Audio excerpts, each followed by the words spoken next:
Even in those times where I cleared my schedule, I still felt overwhelmed and pressure because I was holding on and feeling responsible for so much, trying to mentally juggle 1,000 things, trying to energetically plug into everyone else's needs. I was emotionally drained. Hello. Welcome back to Rebel to Rise, where business meets human design. As I have mentioned last episode, I have been feeling messy and overwhelmed lately. Life could be a lot sometimes, and I've been trying to give myself grace and compassion and trusting that I'm exactly where I'm supposed to be, and it's all part of the journey as I rise. I have been doing a lot, so I need to give myself credit for that. And I say all this because I recently started a daily practice I want to tell you about that has changed my life. So in today's episode, it's going to be a little personal, a little practical, and super powerful because we're talking about something that honestly doesn't get enough credit in the business world, if mentioned at all, and that is presence. And I'm not talking about the overused, just stay in the moment way of presence. I'm talking about the real, grounded, nervous system soothing, business shifting way of presence that allows you to actually move the needle without burning out. Because I know if you're like me, you're ambitious, you've got big ideas and a big heart. And sometimes that comes with a lot of pressure to get it right, keep it moving, and stay ahead of the game. But here's the truth. The antidote to pressure and overwhelm isn't another planner or productivity hack. It's presence. You've probably heard the phrase, your presence is a present. I never gave that much thought. I thought it was cute. But it wasn't until recently that I realized how true that really is. When you're present, you stop leaking your energy. You stop future tripping about what might happen. You stop overthinking everything from your morning routine to your new product launch. And instead, you start seeing clearly. You start hearing your intuition again. You start to feel energized because you're not draining yourself by overprocessing every thought and fear. I have been here, and it is a struggle. But by practicing being present, it grounds you. And from that grounded state, you could actually move with purpose and peace. So let me take you back to what I experienced. There was a time when I thought being successful meant thinking 5 steps ahead. As a leader, you need to know exactly what's going to happen. But that is a huge lie. I was glued to my to-do list, always planning, strategizing, trying to predict every possible outcome. I believed if I didn't stay on, I'd fall behind. So I rarely allowed myself to slow down. But the problem with that is it left me exhausted all the time. Always being on is exhausting. And not just physically, mentally, emotionally, spiritually. I wasn't sleeping well. I felt disconnected from my work. I kept chasing this imaginary finish line thinking, once I get there, I'll finally feel good. But, spoiler alert, I'd get there and feel flat because I hadn't actually been present on the journey. I'd always been racing through. It wasn't until I started practicing presence, like putting my phone down, sitting in the sun for the sake of sitting in the sun, feeling the wind in my hair, tuning into my breath, or going on a walk without podcast or distractions. That is when I realized how disconnected I had been. Being present is now my secret weapon. What I learned was half the time when we feel overwhelmed, it's not because we're doing too much. It's because we're holding too much. Even in those times where I cleared my schedule, making space so I didn't constantly have stuff to do, I still felt overwhelmed and pressure because I was holding on and feeling responsible for so much. Trying to mentally juggle 1,000 things. Trying to energetically plug into everyone else's needs. I was emotionally drained trying to prove I was enough. That kind of pressure keeps you in this survival mode. But when you're present, you actually see what's necessary and what's not. You start to feel what your body needs. When you're present, you notice when your energy dips. You can actually respond to life instead of just reacting to it constantly. So if you've been waking up already feeling behind, I want you to try something. Pause and ask yourself, what's actually mine to hold on to right now? Where could I slow down, even for just 5 minutes, and just be? Presence is what helps you move from pressure to peace. Another reason why presence is so powerful is that it helps you to build self-trust. When you start to follow through on your non-negotiables, those little promises to yourself, you start to show your nervous system that you're safe to follow through. As a leader, it's not just about doing everything. It's about doing what matters the most and doing it with intention. Presence helps you choose that one priority to focus on. It helps you stop spiraling into the what ifs and instead ask, what do I want right now that supports who I want to become? So often we're focused on the outcome. I'll feel better when. But being present helps you feel better now. And that energy compounds, especially as a leader. When you're present with your team, with your clients, with your community, people feel that. They feel seen, heard, and held. In this chaotic world where most people are distracted, overwhelmed, and constantly looking at what's next, your presence becomes magnetic. You being present makes you feel calmer, and people gravitate towards grounded energy. They trust it. Think about it. Have you ever had a conversation with someone who is fully with you? Not on their phone, not half listening, but fully present. How did that make you feel? Now imagine you being that person for your clients and community. You being present, calm, grounded. That's what builds trust. It creates intimacy. It invites a deeper conversation and better results. As a leader, your presence is one of the most powerful tools you have. And that's why it's so underrated. As a leader, you're so caught up in do, go, go. You forget to just be present in the moment where you're at and what is currently in front of you. And don't get me wrong, it is not always easy to stay present. There's fears, there's distractions, there's employees constantly wanting something, there's old stories, old beliefs, and there's a future you're worried about.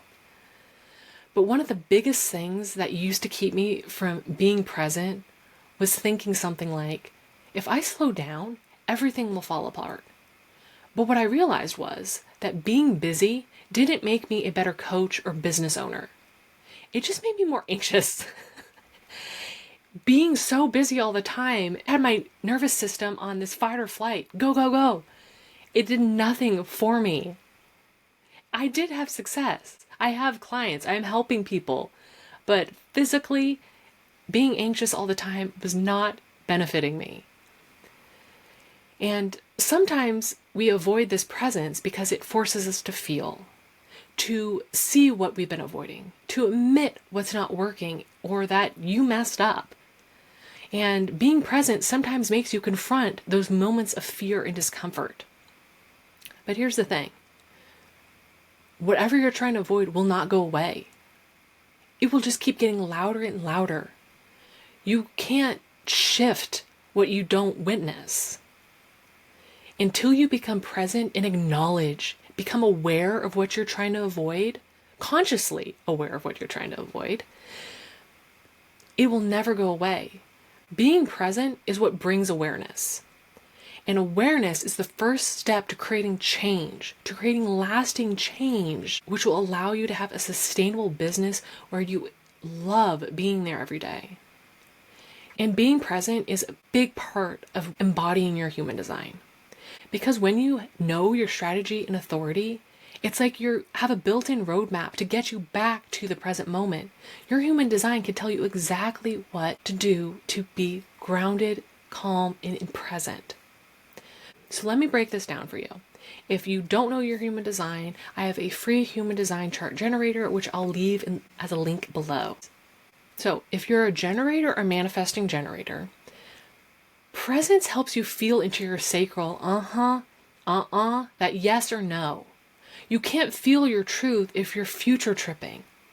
You need to be present in your body to hear that gut response. That gut response is always your truth in what is right for you. Projectors. Presence helps you notice the invitations and recognitions that are coming your way. If you're constantly doing, you might miss what's already trying to land. So presence helps you notice what's already right in front of you.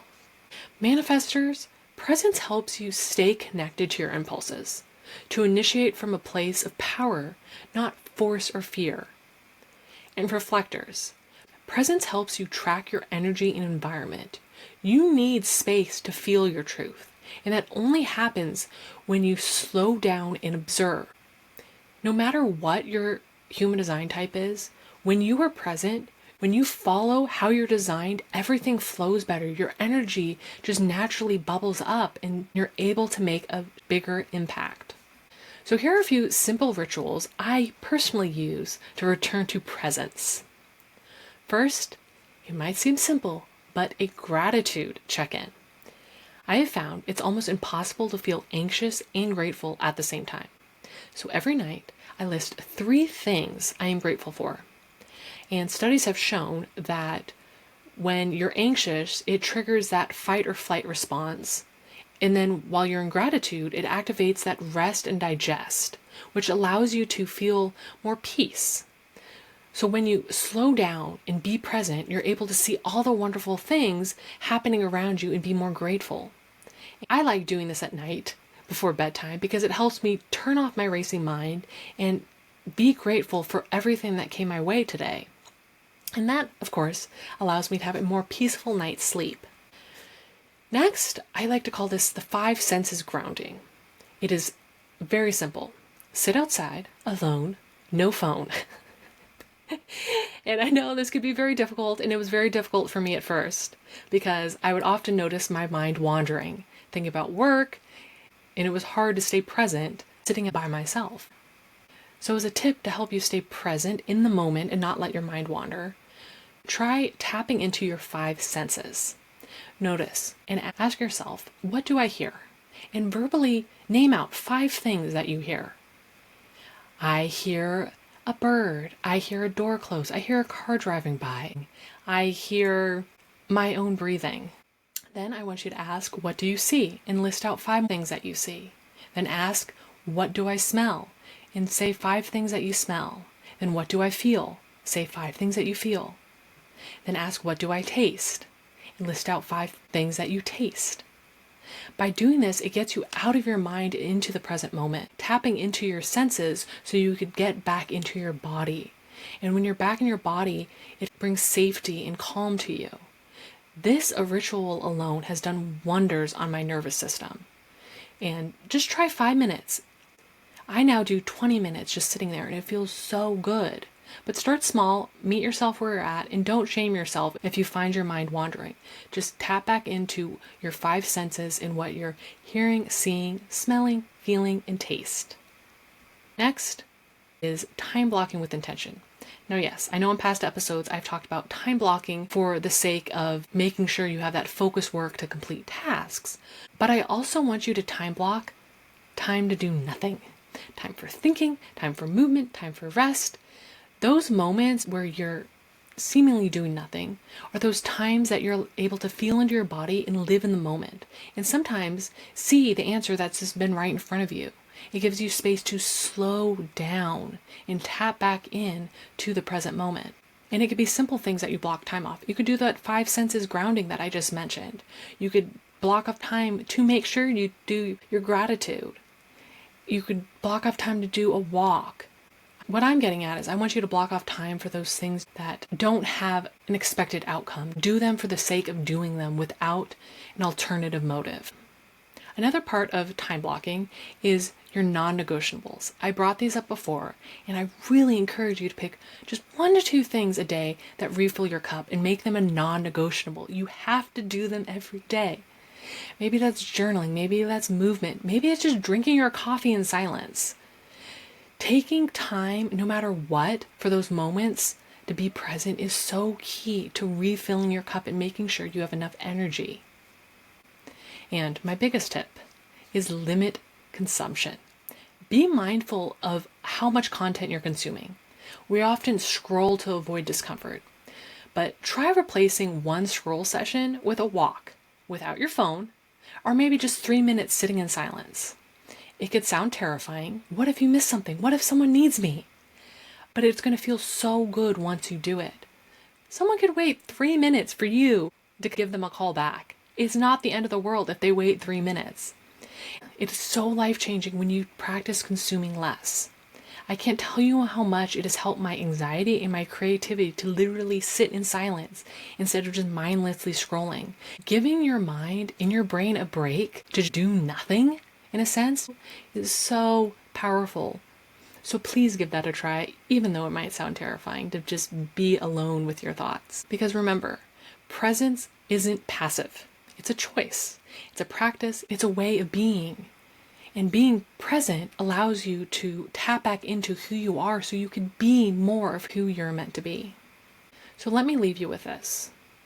Have you ever reached a goal and felt meh? You thought it would feel amazing, and it did feel great. For like 30 seconds, and then it felt fleeting, like, okay, cool, now what?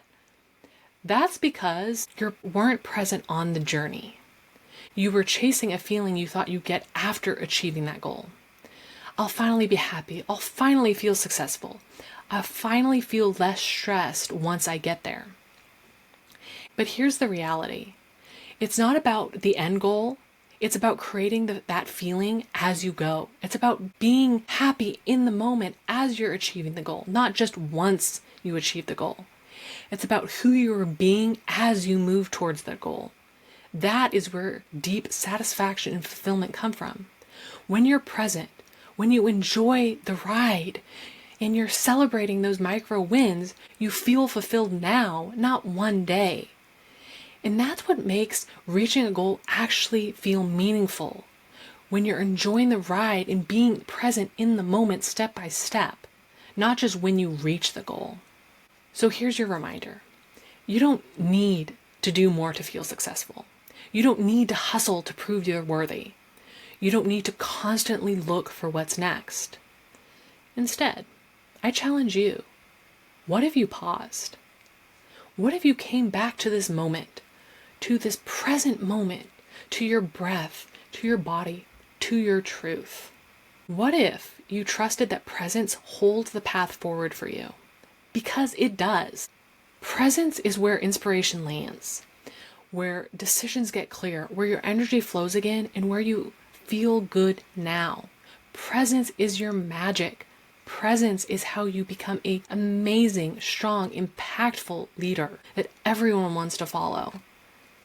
If this episode resonated with you, come say hi in the comments. I'd love to hear what landed most for you and what you're going to do this week to come back to the present moment. And if you try sitting outside and doing the 5 senses grounding, or going for a walk in silence, or just sitting in silence, let me know how it goes and what came up for you.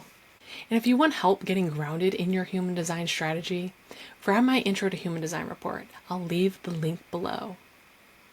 Until next time, keep rebelling, keep rising. Thank you for joining me on today's episode of Rebel to Rise, where business meets human design. I hope you feel inspired to break free from those shoulds in your life and trust your inner compass as you create a life and business that truly lights you up. Remember, every day is a chance to rebel against the ordinary and rise into your authentic power. If you enjoyed this episode, please subscribe, leave a review, and share it with a fellow rebel who's ready to lead their lives unapologetically. Until next time, keep trusting your intuition, keep breaking the rules, and most importantly, keep rising.